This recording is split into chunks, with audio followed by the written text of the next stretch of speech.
Oh, what a load of... Somebody once told me the world is gonna roll me. I ain't the sharpest tool in the shed. She was looking kind of dumb with her finger and her thumb in the shape of an L on her forehead.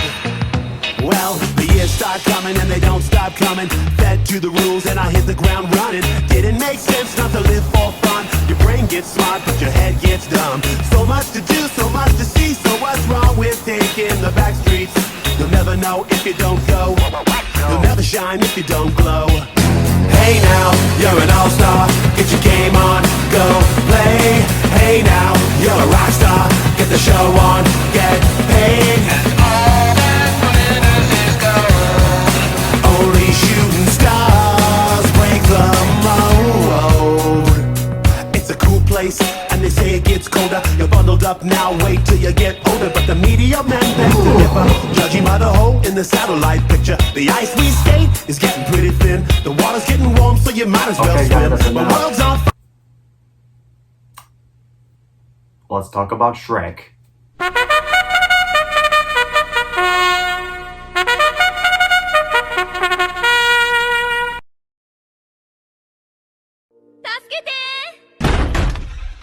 Will you just wait a minute?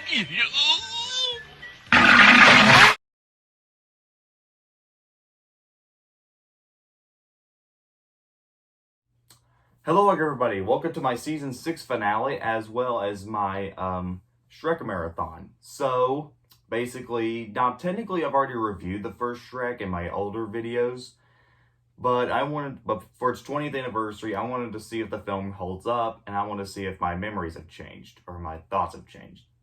So let's start the Shrek series off with Shrek 1. So let's talk a little bit of production history. So Shrek was in production ever since Ants came out. It was supposed to star Leonardo DiCaprio, but he backed down on the project. And then it was supposed to star Nicolas Cage, and he backed down on the project. They were really close to getting Chris Farley to do the voice of Shrek. And then I think there were some rumors saying that they wanted Steve Martin or David Spade to do Donkey, but I'm going to leave that out of the picture. Now, they actually thought about getting Chris Farley as Shrek. But then he died a year later, though there are some recordings of his voice somewhere online. You might be able to find them on there. So, Shrek was released in 2001, and it was a monster hit when it came out. And people were wondering, how did it become a big success? What was it, the movie itself? Was it because it was the 5th computer animated film at that time, not counting that dinosaur movie? Or was it the cast, or was it just the references? I don't know. So I rewatched the film on the big screen a couple of nights ago, and let me tell you something, guys. I felt like a kid going to watch this on the big screen. And now I never saw the first film when it first came out, but since I saw the sequels on the big screen whenever they would come out, I think it made sense for me to go watch this on the big screen. And let me tell you guys something. I felt like a kid again. So how's the movie itself? Well, it's still damn good. I mean, I remember listening, once All-Star hit, that's when I started rocking out of my seat, buddy. I felt like a kid again watching it. Shrek would also become an influence on animation. If you look at these posters here, these are movies or rip-offs some of them are rip-offs, some of them were inspired by Shrek, and you can really tell that's something that you can really tell that Shrek is known for. It is an influence on animation. Okay, so enough said. Let's talk about the movie itself. So Shrek is an ogre played by Mike Myers. He lives in the swamp and he doesn't care about anything else. That is until he meets Donkey, played by Eddie Murphy, who wants to be his best friend. But then Shrek one night finds all these fairy tale creatures in his swamp, and then he tells all the fairy tale creatures that he wants his swamp back, and he wants everybody out. And he has to go, and the reason for all that was because of Lord Farquaad, played by John Lithgow. And he wants to find a bride so he can marry to become king. And he chooses to find Princess Fiona, played by Cameron Diaz. So Shrek and Donkey are on a quest to go on an adventure to save the princess. But after saving the Princess Fiona has some secrets of her own. So where I will stop from there because I don't want to spoil for those who haven't seen the film, because let me just say it's brilliant. It really is brilliant, though it does get a little cliched once in a while. So let's start with the good stuff. The best parts about this movie are Eddie Murphy and Mike Myers themselves playing the characters. Their voice acting is just pitch perfect. I mean, I will admit some people would complain that most of the movie is just Eddie Murphy and Mike Myers talking, and some people don't really find that funny. But personally, I think they're the best parts of the film, and and they have some of the best lines. The ogres aren't onions lines. That scene where they're listening to that musical segment in that amusement park of Lord Farquaad's. I forgot what it was called. A lot of funny stuff. Really great funny stuff, and it really fits the tone of the film. Now, I also heard that the movie was originally supposed to be PG-13 because of the swearing and, well, some of the innuendos, but I'm going to leave that rumor out. Though I really think this movie should have been PG-13, because I wouldn't really notify this as a kid's film. I would call this more for, like, maybe older children and adults. Maybe older kids and teenagers, basically. I wouldn't recommend this movie to small children, unless you can skip through some of the stuff and you get the idea. The animation, although a little bit dated nowadays, must have been really impressive for its time. I mean, like I said, this was the 5th computer animated film at that time. Before this movie, there was 2 Toy Story movies and 2 Bugs movies. So that's really saying something. And audiences must have been really excited to see what else this medium can bring. The characters are very likable, they're very funny, and they have like I said, they have great voice actors involved. You had Mike Myers and Eddie Murphy, Cameron Diaz, and John Lithgow. Four big main ones. And and my favorite character in the entire film was Donkey himself. I don't know if it was the character or Eddie Murphy voicing him or just his lines, but he's the one still in the freaking movie. And he's probably going to be my favorite character in these entire films, which I'm going to get to. The liar revealed stuff near the end, kind of with Shrek and Fiona, was kind of unnecessary and kind of cliched, but in a strange way, it kind of works and it adds on to what the message was talking about, and it really works here. Usually in a lot of romantic comedies, they don't usually work that very well, but here it works perfectly thanks to its likable characters. The humor is really freaking hilarious, pleasing both kids and adults, and it really works here. Some of the humor is hilarious. Like I said, during when I was watching this on the big screen, I was rephrasing all the lines, all the memorable lines, and all the characters that they were saying, and they're hilarious. They're still freaking funny, and some of them still hold up, and some of them have become memes. And basically, I also do like Shrek himself. Yes, he can be kind of grumpy and mean, but there's a personality to him. And you can tell he really wants his swamp back. And, he's only doing this because nobody cares about him, besides Donkey. So, overall, Shrek still holds up to this day. And while I will say some things don't work, like I said, some of the references, some of the animation scenes, and the cliched part, which I mentioned before, is kind of dated nowadays, it still is a friggin' hilarious movie. Well, I don't recommend it to everyone, or maybe even families, because technically it doesn't really. I recommend it more for adults just because of the message and, well, some of the other things in this movie. But other than that, I recommend watching Shrek. If you have a family, then you'll obviously want to go watch this film. Now, like I said before, the movie's not out in theaters anymore because it's only had a limited release in theaters. However, there is a Blu-ray that I've heard about if you want to go find that somewhere. There's a 20th anniversary Blu-ray, if you can find it. But overall, Shrek is a great film. I give this movie a 10 out of 10. It still freaking holds up. Despite its cliches and its problems, it really works as a comedy. I recommend it for everyone who loves or who wants to learn about animation and the influence of it. So yeah, I recommend this freaking movie. I love it. Alright guys, that was Shrek 1. That was my thoughts on Shrek 1. In the next video, I'm going to talk about Shrek 2, which I'll get to in a moment. This is LTM signing out, and I'll be right back. Go get me another grilled cheese deluxe! No! Literally. What's wrong with your mouth? I don't know. What's wrong with his face? What the?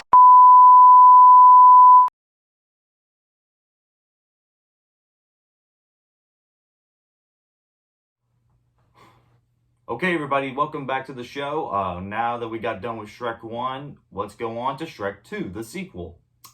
So, in this one, Shrek 2 came out in 2004 and actually made much more money than the first movie. I think it made more than like $900 million.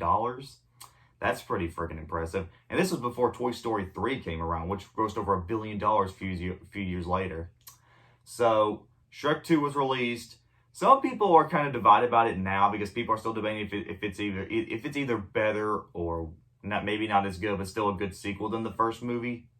Personally, I find it to be on par with the first movie. I don't think it's still as good as the first, but I think it's a great contender. So in Shrek 2, it actually kind of leaves off from the first movie, where you have Prince Charming was actually the one originally going to find Fiona, but then he realizes that Shrek was the one that found her in the first place. So Shrek and Fiona also get invited to Fiona's mom and dad's dinner, and then it's more like a meet the parents sort of thing, where you have the parents arguing and thinking that, oh, this is not the right person for our daughter sort of thing. It's kind of like Meet the Parents. But then there is this confusing plot where Fiona's dad, played by John Cleese, wants to kill or get rid of Shrek, and then he hires Puss in Boots to go after him. But then there's this other thing where the fairy godmother comes in and says, not everybody lives happily ever after, and then our heroes, and then Shrek wants to change his ego. Instead of being an ogre, he changes himself into a human to impress Fiona. And it turns out a while later, Fiona turns back into a human, which is probably the only few times where you only see her as an ogre and a human.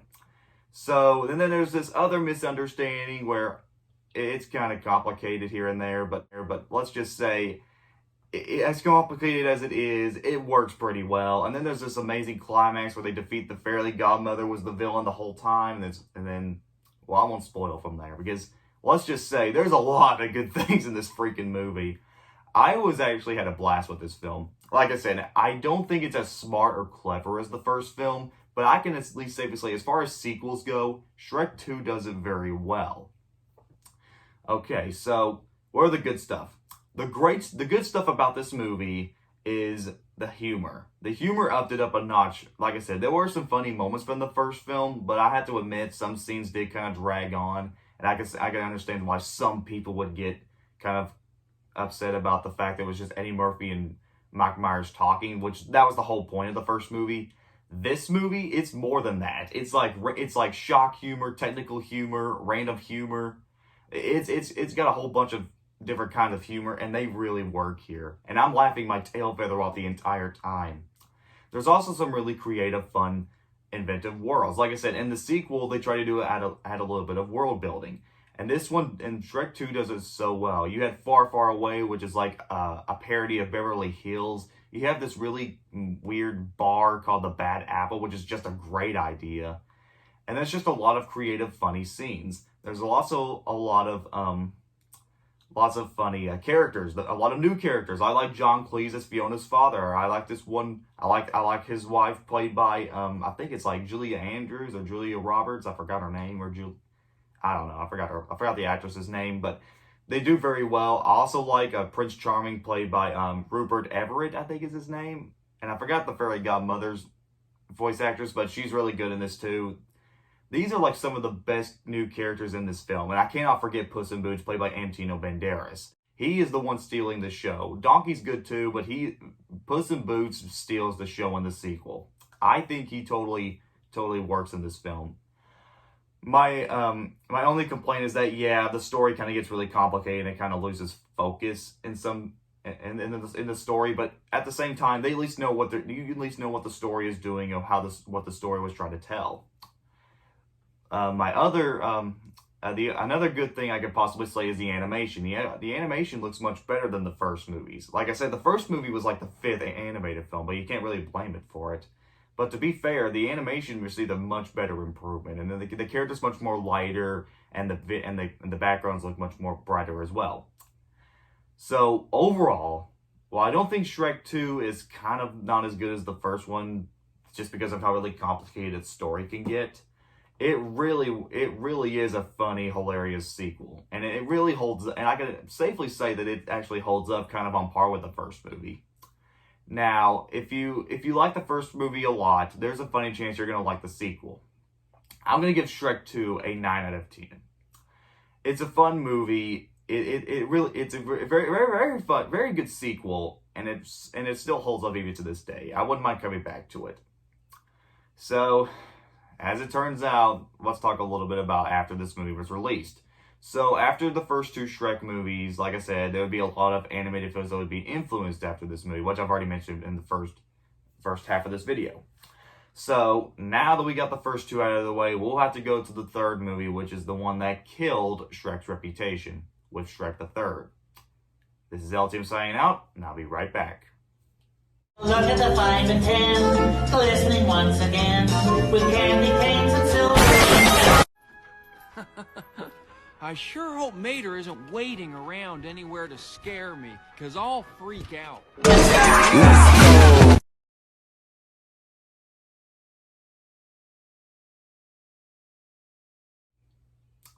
Hello, look at LTM Reviews and get you caught up on the oldest movies. Now let's get into the worst of the movies, and I can possibly agree with that. Shrek the Third. Just saying the title sounds very dumb. So, Shrek the Third was released in 2007, and while it made its money back, critics and fans hated the movie. Now the hate is not as big as it was back then, but still. So let's talk about Shrek 3. So Shrek 3, it's actually just like the first movie, or the second movie, it ends up what happened last time. So King Harold, I finally figured out his name. King Harold, I think, Fiona's father ends up in a very bad illness as a frog, and he ends up dying in a very kind of uncomfortable death scene. And it tells Shrek that he needs to become king of Far, Far Away. But Shrek doesn't want that. So King Harold suggests that Shrek should go find King Arthur, played by Justin Timberlake, while also learning that Shrek is about to become a father, which we all know how that turns out. And there's also this side plot with Prince Charming wanting to take over Far, Far Away with a group of bad guys from the Bad Apple. I think that's where he went, I don't know. So it's up to Shrek to make King Arthur become the next king of Far, Far Away, while also dealing with Prince Charming and saving Princess Fiona and the princesses. Okay, now that that's out of the way, then let's talk about the movie. I did not like this movie growing up. And looking back at this movie, I still don't. And the reason why is that when you have a movie here's the thing. Let me compare it to just a little bit. Remember Shark Tale? And that is considered to be one of DreamWorks' worst or weakest films. As bad as that movie was, at least it existed just to exist on its own. This movie existed to be a next part of a franchise. And when you compare it to the first two movies, damn does that feel disappointing. So yeah, let's talk about the problems with this freaking movie. The problems with Shrek 3 is that the jokes and the characters are losing their touch. And I did not like any of the jokes in this film. I barely laughed in this entire film. Some of the jokes were fall flat, and they were just kind of cheesy and kind of dull. You could tell the franchise was running out of steam. The characters, although the old ones are still the same, are starting to lose their charm, like Donkey and Shrek. Although they have a couple good lines, they're just kind of losing their touch. You could tell that the voice actors were starting to lose their energy and their charm. It just wasn't that fun anymore. The new characters that they introduced are not that interesting and kind of forgettable. There is this wizard played by Eric Idle, which I guess is probably the most tolerable character in this entire thing, and is the only good new character I can think of. But that's about it. King Arthur was just kind of whiny. The princesses were pointless. Why do we need Prince Charming back? I mean, we defeated him in the second movie. Why do we need to bring him back? I mean, he was probably the worst villain in this entire series now, because he went from being the funniest side villain to one of the weakest villains in the series. And I did not like Prince Charming's ego was just very weak. I didn't like him in this film. I really wish they brought back the fairy godmother somehow, and that would probably maybe save the villain. But nope, we just need Prince Charming back. But at the same time, they destroyed her in the second movie, so I'm not going to complain. The dream sequence and stuff like the dream sequence and the first 5 minutes of Shrek getting ready are probably the most cringeful scenes in the entire film. They add stuff to the story, but they're just not very funny, and they just kind of drag on for half of the film. Especially that nightmare scene. I will not stop thinking about that scene. I won't even say what it looks like or what happens in it, but let's just say it freaks me out even to this day. This scared the shit out of me as a kid, too. So, let's get now. Are there any positives at least? Well, the animation, although changed again, I will say it's much more better than the first two movies. That's all I could say. And Marlon is probably the only interesting character in the entire film. And it's probably the only funny person in the film. And I feel bad because this movie has a much bigger cast than the first two movies. Like, you had not only Mike Myers, Eddie Murphy, Cameron Diaz, and Antino Banderas, but you had Rupert Everett, you had Amy Poehler, Maya Rudolph, you had,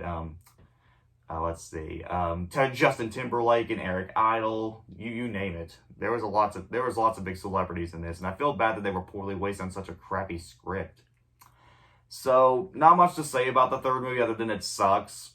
If you really want to finish the Shrek movies, I would just suggest skip this one, because it's a big disappointment overall.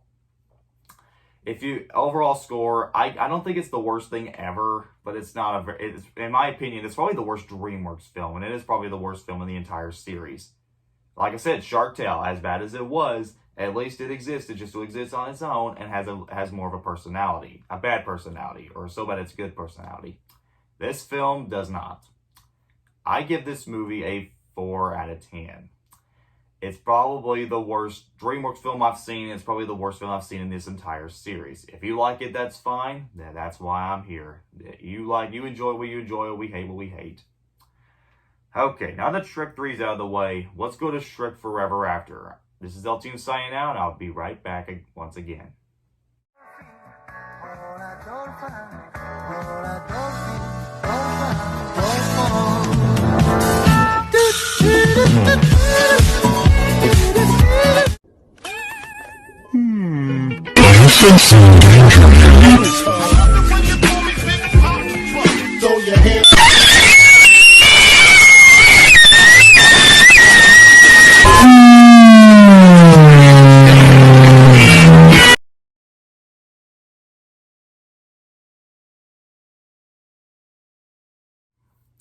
Hello everybody, welcome back to the fourth review. Now we are doing Shrek Forever After.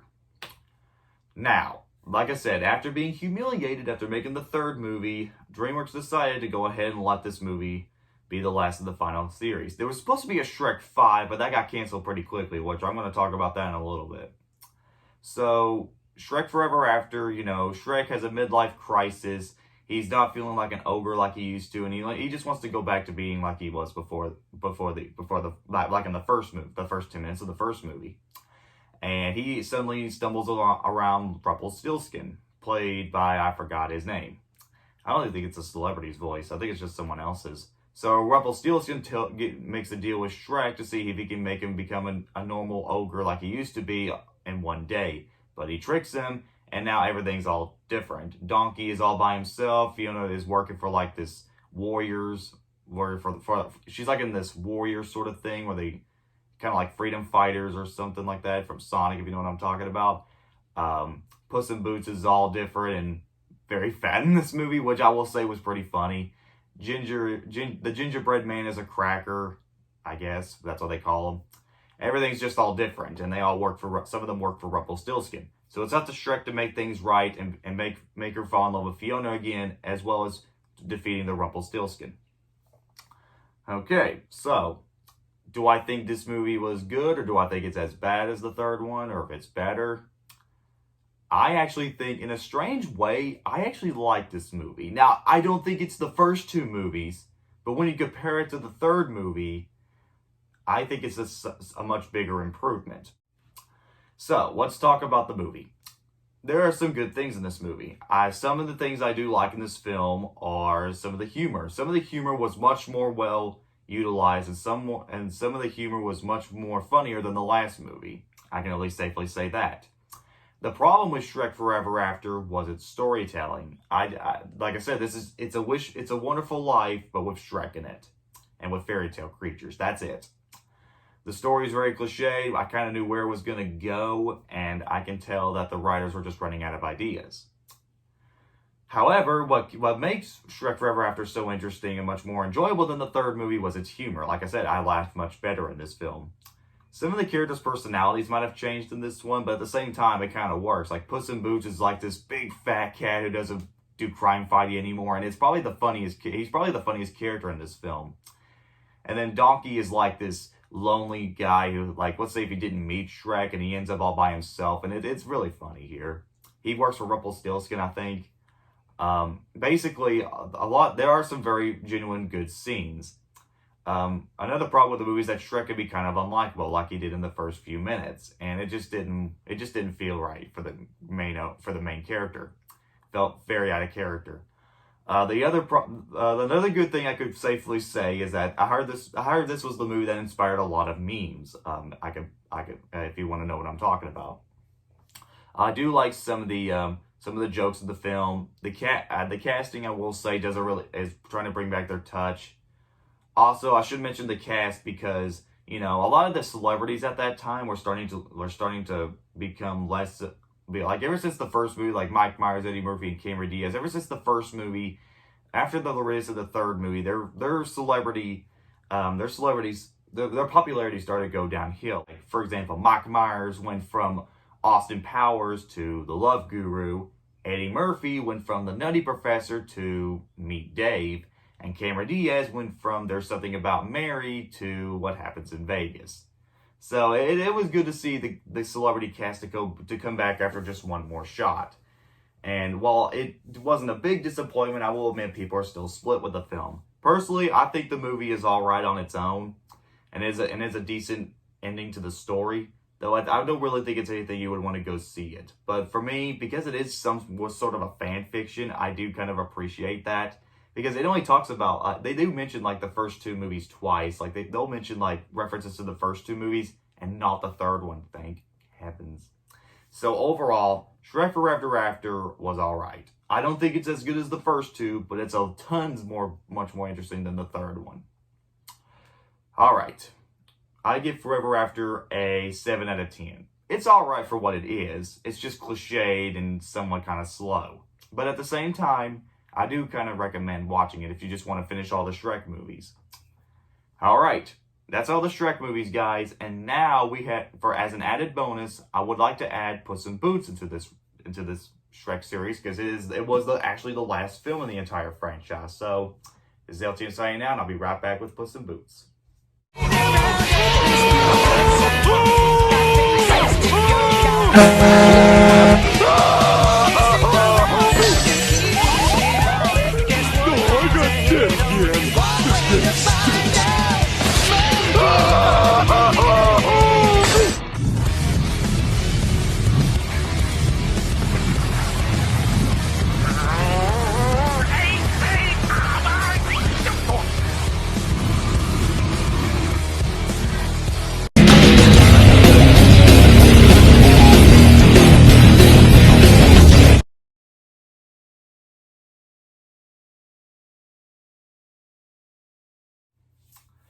Hello everybody, welcome back. For the last of the Shrek franchise, we are now going to talk about the Puss in Boots spinoff, which came out a year later. So in Puss in Boots, Antonio Banderas from the second, third, and fourth movie, you probably know Puss in Boots already, this is basically somewhat of a spinoff / prequel, and actually did pretty well for its time, actually. I remember seeing this film when it first came out, much like 2, 3, and 4, and Puss in Boots is like this cat. He's a most wanted criminal, and basically he has to he teams up with his childhood friend Zach the Humpty Dumpty, played by Zach Galifianakis. I think that's what they call him. And then this kitten, and as well as teaming up with this cat girl played by Sandra. It's the chick from Grown Ups, and basically they're all teaming up, and they have to Selma Hayek. They all team up, and they have to go find these golden eggs for Jack and Jill. So, and then misunderstandings ensue. So let's talk about the movie. Puss in Boots is probably a character that I actually really liked in the Shrek franchise. Not as much as Donkey, but I did enjoy him in the movies nonetheless. So it kind of makes sense to make a spinoff out of him. And here, I think they did a pretty good job. I can safely say this is probably my third favorite film in the series. Is it perfect? No, but it's a fun movie nonetheless. Let's talk about the movie. So in Puss in Boots, so what I like about Puss in Boots was Puss in Boots himself. I like his cocky attitude, his snarkiness, his fact that he's trying to act like a cat, even though technically he's more of a wimp in some scenes. You know, he's just a normal cat. The childhood backstories are probably the best scenes in the entire film when he was a young child. They're cliche, but they really work. Zach Galifianakis as Humpty Dumpty is actually beyond pitch perfect. He's probably the best. He's probably the funniest character in the entire film. Zach Galifianakis from The Hangover, so that's a good choice for a cast member. I do like some of the characters they have. Like I said, Zach Galifianakis has the Humpty Dumpty. Salma Hayek has this cat girl that Puss in Boots teams up with. Jack and Jill, played by I forgot their names, but it's a good cast. I really enjoy the characters in the film. I do enjoy Puss in Boots himself. He's still got that same old attitude like he does in the first movies. I also like how they're going for a more darker turn than Shrek, where they were much more comedical. So I do like how they're both going for a much darker turn, and that's very smart. Which makes sense, because this is an action-packed more than a comedy. So, let's go for more. And then my only complaint is that the movie can be kind of slow. Some scenes can be kind of slow. The childhood stuff, as good as they can be kind of slow in some scenes, but they really work and they add up to the story. But I do like some of the twists and turns. Like I said, I actually thought that Humpty Dumpty was going to be the bad guy in this movie, but he actually doesn't, sort of. It gets complicated, but it really works. So yeah, I really enjoy this freaking movie. I hope it does get a little bit more attention as the time goes on, but Puss in Boots is a good movie. I will say that. I don't think it's as good as the first two Shreks, or even maybe debatably the fourth movie, but it's a lot better than the third movie. I give Puss in Boots an 8 out of 10. Or 7.5 out of 10. I'll just give it that. 7.5 out of 10. It's a fun movie. It's a fun kids movie, action-packed kids movie, and I do recommend it for anyone who loves Puss in Boots or the Shrek franchise. Okay, that's all the Shrek movies, guys. Now, I just want to say this before I leave off. I just want to say thank you, DreamWorks. Thank you for making my childhood. You may have screwed up with the third movie, but you've done a very fantastic job keeping this franchise. And because you're announcing a fifth movie, I don't know how that will turn out. But let me just say thank you, DreamWorks, for everything that you've done over the past 20 years. You've really made my childhood with movies like Shrek, Madagascar, Kung Fu Panda, How to Train Your Dragon. You've made my childhood complete, and you guys are the reason why that I'm into animation, and I just want to say thank you. Thank you so much for completing my childhood and making my childhood complete. All I can say now is Shrek is love, Shrek is life. This is LTM signing out, and I'll see you guys next time. This has been the season finale of 6.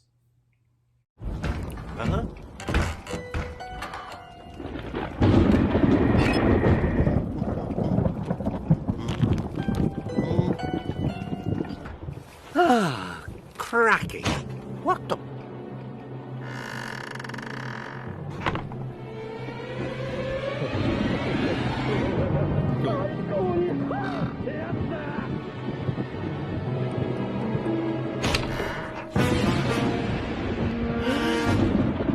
Phew. 一つチャンスをやろう。極東からの旅もまた無事ここにたどり着けた。 Arthur, what type of sorcery Harry Potter shit are you on where your glasses stay on your face, but your ears are on the top of your head? What the fuck are you even supposed to be, Arthur? A koala? A fucking grape?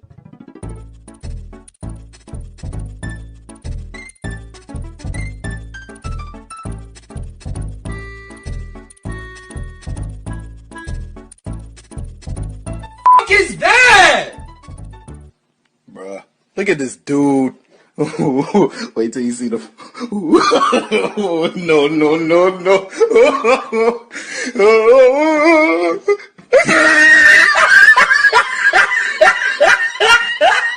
Ah, look at the top of his head.